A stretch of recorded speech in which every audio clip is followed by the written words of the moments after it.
Баршаңызға сәлем, сіздермен бірге Жансая.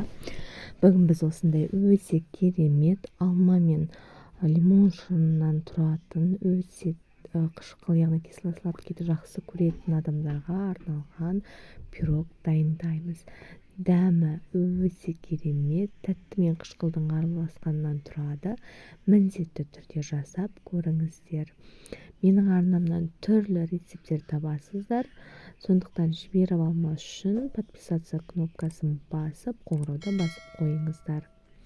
Ал осы пирогтың рецептісінің қажетті мөлшері менде описанияда жазылып тұр.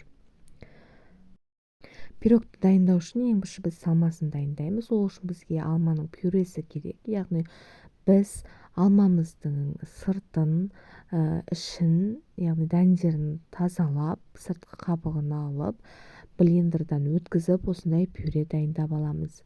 Осы пюремізге біз лимон шырынын, бұл жерде менде 3 лимонның шырыны кетті.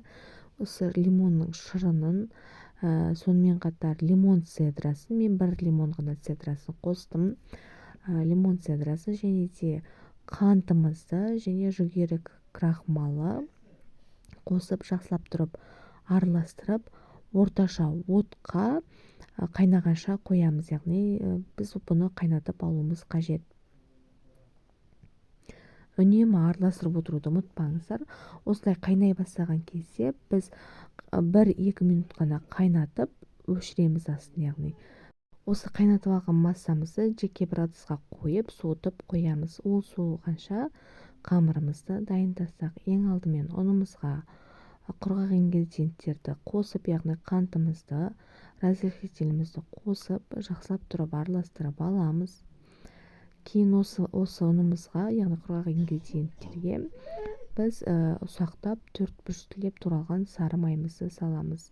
Май бөлме температурасында, не болмаса салқын болсын деген ешқандай жоқ. Өздеріңіз білесіздер қандай май қоссаңыздар да, мен салқын май қостым.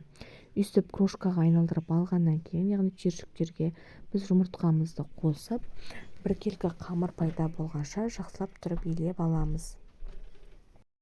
Осы иленген қамырымызды біз 2 бөлікке бөліп аламыз. Яғни кішірек бөлігін алып, тоңазытқышқа қатыруға қойып қоямыз. Ал үлкенде бөлігін формамызға салып, формамызға келтіреміз. Яғни ең бірінші түптерін осылай келтіріп аласыздар, біркелкі етіп. Кейін оның жан жағын, яғни бортики дейді ғой, сол бортикиларын келтіресіздер. Барлығын осылай жан жағын келтіріп алғаннан кейін тағы да түптерін түзетіп жібересіздер. Өйткені бір жері жұқа, бір жері қалың болып кетпеуі керек.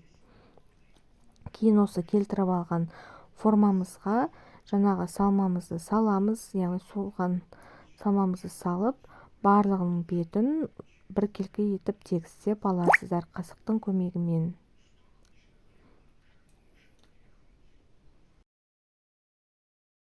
Осылай салмасын салғаннан кейін бетіне жаңағы қатырып қойған қамырымызды үкіштің үлкен тісінен өткізіп, барлық бетіне сеуіп шығамыз.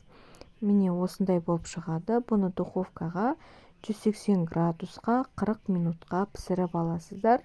Кейін пісіріп алғаннан кейін бөлме температурасына дейін салқындатып қоясыздар. Яғни ішіндегі салмасы крахмалдың көмегімен қатып тұруы қажет.